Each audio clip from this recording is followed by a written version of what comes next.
બીજા યુગમાં હરિચંદ સીધ્યા સાત કરોડ લઈ ઓધર્યા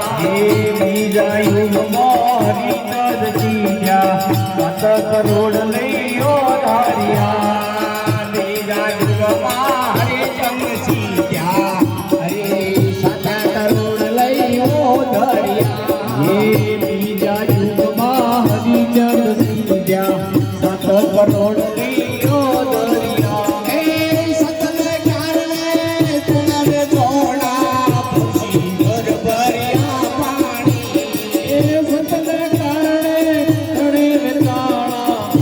ઘરે ભર્યા પાણી સતને કારણે તેણે સોના જગતે ઋષિ ઘર ભર્યા પાણી સતને કારણે તણે તાળા